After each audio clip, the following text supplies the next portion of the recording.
Come on, keep yourself turning. 450 watts out. Keep it up, keep it up, keep it up, keep it up, keep it up, keep it up, keep it up, keep it up, keep it up, keep it up. Matti. Yeah, come on. Keep it up, keep it up. Yeah. And there we go.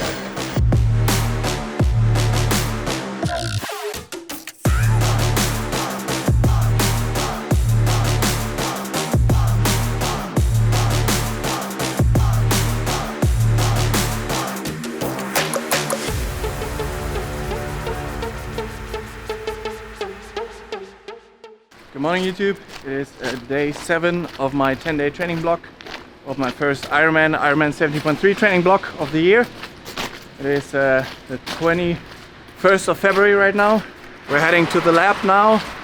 We sound so fancy, I'm not one of those lab rats, but we are taking part in a study, so there's a bike test and you'll be following, try to film as much as we can, but then some other big sessions as well. A big swim today with 20 times 100, leaving on 130, 6k total, and then a big 2 hour for sure, maybe 2.5 hour bike ride again in the evening, and then we shut it down.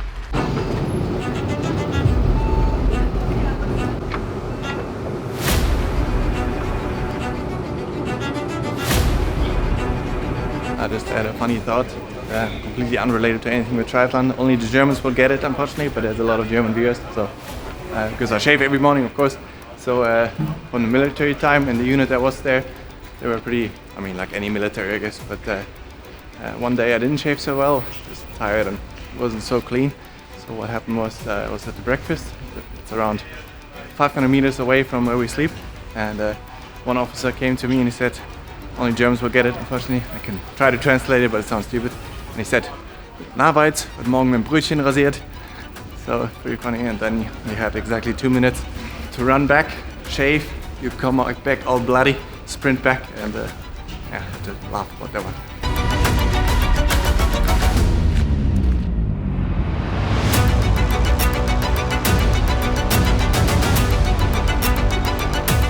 I'm pretty lucky in the sense that I get to work with the best in Finland when it comes to research and everything with heat training, and they do top of the art research stuff, so I have access to that, luckily through my wife who works in that area and is my main supporter obviously, and so there'll be a lot of stuff coming in the future to fine-tune, but let's first get in the mix of things, and when the last percentages matter, when you have the base of fitness, when you're like, okay, you did a top 5 in Kona, you did a top 10 in Kona, and all those, you get the fitness in the right ranges first, and then the fine-tuning really starts, and then I got some of the best in the world on my back to support me.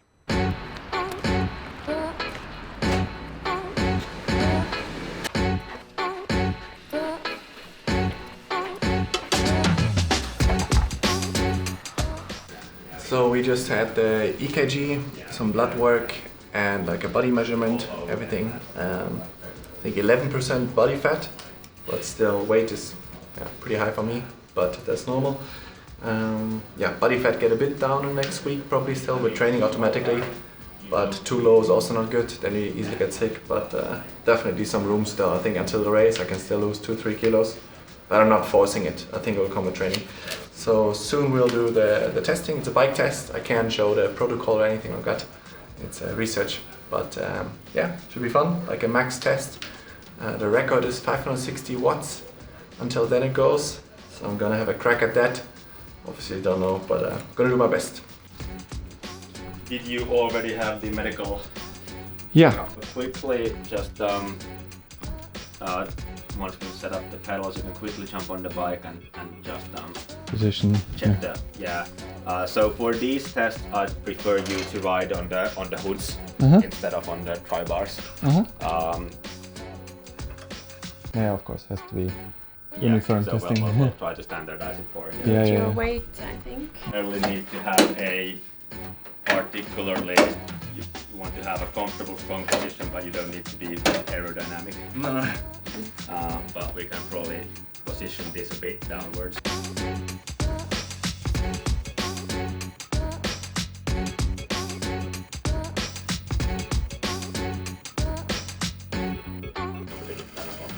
Pitää pysäyttää. toi ja sit Okei. siirtää toi. Mut sillä, että tää tulee mieluummin tarkemmin ja tää voi olla Joo. sekunti pari jälkeen. Okei, joo.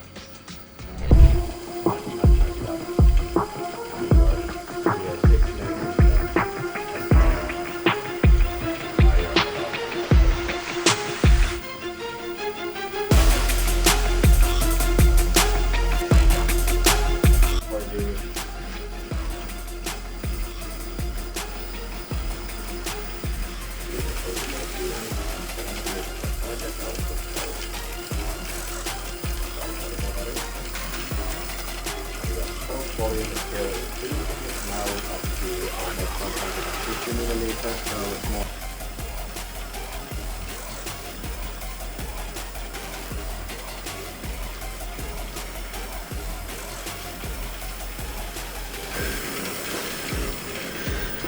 That's actually worse, so let's take it off. 57. Keep on pushing. And small segments at a time, 30 seconds at a time, and when 30 seconds starts to feel long, 15 seconds at a time. Just keep the pedals turning, come on. All the way. Yep, looking good. 20 seconds and then they're 19 minutes in. You're still increasing VO2.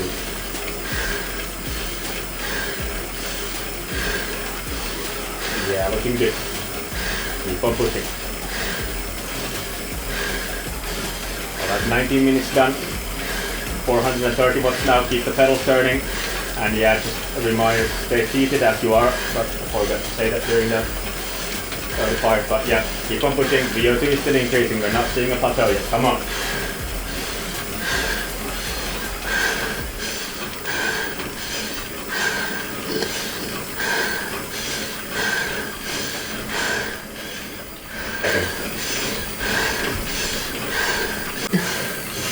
Come on, keep the pedals turning. 450 watts now. Keep it up, keep it up, keep it up, keep it up, keep it up, keep it up, keep it up, keep it up, keep it up, keep it up. Come on, Matti. Yeah, come on. Keep it up, keep it up. Yeah. And there we go. Good.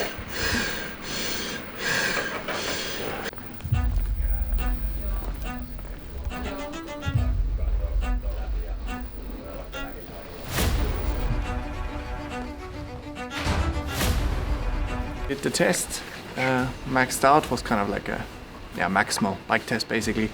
A lot later, he will send it to me later, but still the same kind of that I could feel. I kind of maxed out at 450 watts and I can just feel it comes really sudden and shuts down. I mean, you become good at what you train, and if you don't train for 6 years prolonged, like any kind of high-end power thing, you're not going to be so strong at it. But not super relevant for Ironman obviously, but still like this is my biggest thing to work on. It's clear as day. I knew that before the test, but there I'm gonna get a lot of bang for my buck, right? Because in the end you want the highest thresholds possible, and yeah, that will be the best way to raise it for me. So lots of data coming, and in 1 or 2 years I'm gonna go back here, and then I'm gonna pump out some proper numbers. I'm just at the start of this journey, but yeah, data, hate-love relationship. On the one hand, you always want more. On the other hand, it gives you a clear picture where you're at. So, part of my journey. Nice.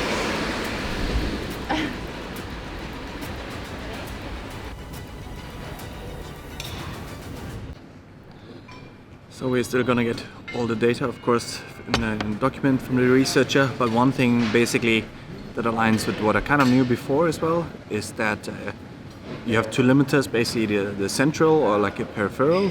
So like let's say the heart and lungs are those the limiters why you can push higher, and that is definitely not the case. I'm not maxed out there. That's what I always said with those max tests, that I cannot max out my breathing and heart and stroke volume. For example, you could see that my VO2 max was still rising, and then pretty sudden it just shut down and just, you know, ends. I just die, just legs die.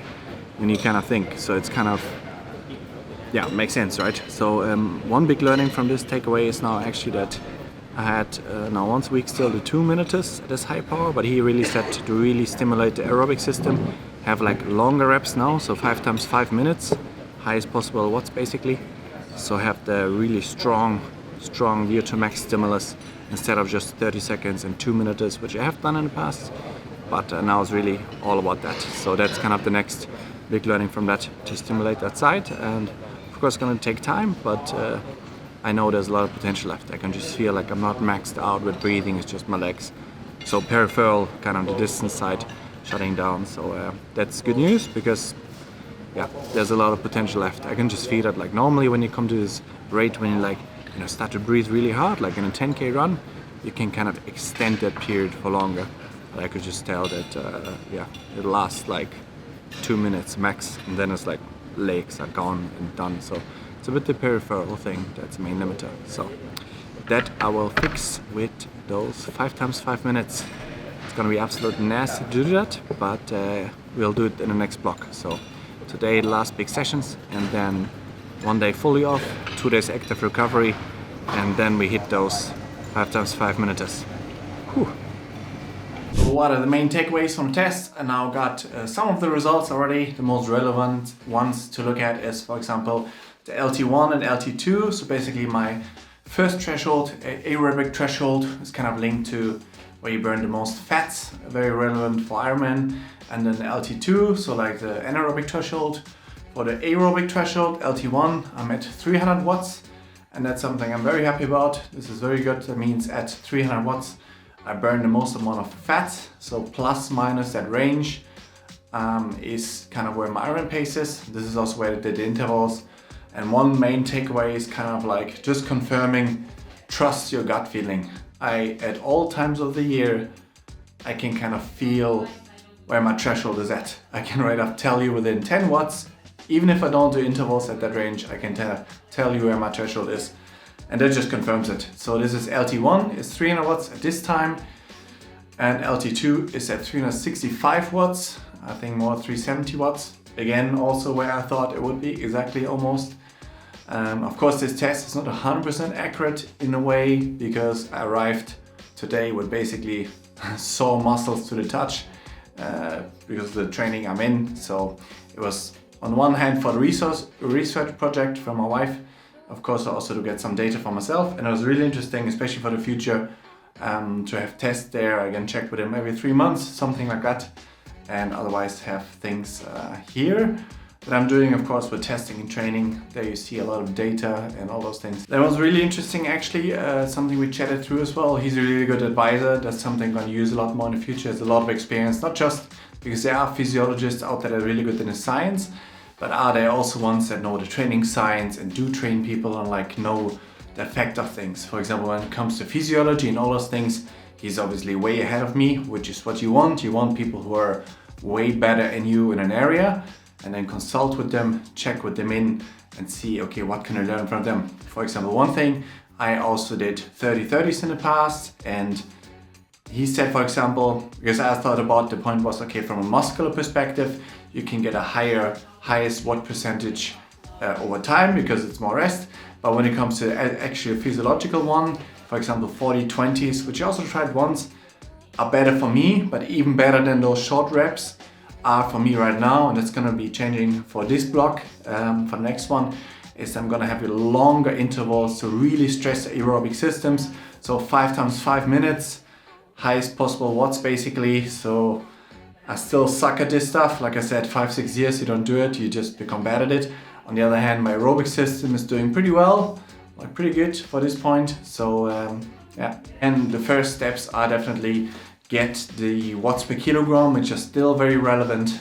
Get it for the Ironman pace to 4 watts per kilogram. For me, that would be 350 watts. That means threshold has to be, right now it's again 365, something like that, 360, 370, to 420, kind of like that. And then I'm kind of in the ball game to at least be in the mix for rolling course and all that. For Texas, for example, it will still be a lot of speed. I did some calculations just now with the VO2 max, VO1 max that I have. It spits out, if the aero thing is correct, it says like 4.6. That would be obviously very fast, but it depends a lot on pro racing. Those things I don't take too serious, but I know the ranges I'm gonna do now. It's gonna be around 315 watts maybe, I assume, outdoors. I'll see in Texas, a bit close by, with the amounts of carbs I take in to still be able to run off, but optimize the weight. That's something I'm gonna have a look at, and again measure every single morning, because I need to control that, especially when it comes to, you know, okay, optimized weight is one thing, but the most important thing is, do you perform? Do you stay healthy? So I have the immune system that I check every morning, have a look at that objectively. How do you feel immune system wise? But another one I'm gonna be adding is now, how's your muscle recovery? Like, is there something, you know, that you suddenly recover a lot less? Yes, sore, okay, I'm in heavy training. But is there something that jumps out? Is your muscle recovery suddenly worse? Because you adjust things like calorie intake a little bit lower in terms of fats, then, you know, immediately react and be quick about this, right? So now it's not the time to play with fire, but you gotta optimize, right? If I do nothing, I'll just show up at my natural weight, 80 before, so there's no reason not to be at 80. Anything under 80, maybe 79, those things, I think they're not realistic for my body type. It's just by nature, I have so much just muscle mass. That's just how my body is, which again creates a lot of power, and with a lot of power comes a lot of responsibility. Just kidding, but yeah, it's also an advantage, obviously, right? It's an advantage, but it's also to some extent a disadvantage in running. But in the end, what matters is who arrives at the finish line first, and what also matters is not what the weight is, but how long can you maintain the fastest pace? Who gives a shit what your weight is? If you arrive at that pace and you cool yourself, you drink enough first, or whatever the ranking is, that's what matters, not the weight. Weight is a sensitive topic in triathlon, but I want to be someone that breaks through a little bit in a sense. I mean, people don't talk about it. People like Magnus, for example, Ditlev, amazing athlete, really up and coming, not too long. Also, don't forget, he's only been 2 years now at the top. Before that, he was building up. And yeah, he's 80 kilos something. And if he wouldn't be 80 kilos something, he wouldn't be pushing those numbers, and he wouldn't be destroying all the people, 100%. So I'm actually happy and grateful I have this weight, because imagine I'm 85 kilos and I'm optimized, and that's kind of what my healthy, perfect weight is. Totally fine with that. And 85 kilos, 4 watts per kilogram, that is 350 watts, 360 for Ironman, 350. That's a lot of speed. That's a lot of speed. And 4 watts is just entry level. I believe Magnus probably pushes 4.3, 4.4 maybe even. Not sure. But anyways, the sky's the limit. I believe I can achieve anything I want, but it will take time. So I'm curious to, yeah, keep doing those tests and be honest about the things. Look at it. What can you do now? What can you do now? That's the mantra always. What can you do right now? So that's it for me. I hope you guys are well. If you enjoyed this type of content, feel free to subscribe, leave a comment, and I'll see you in the next video.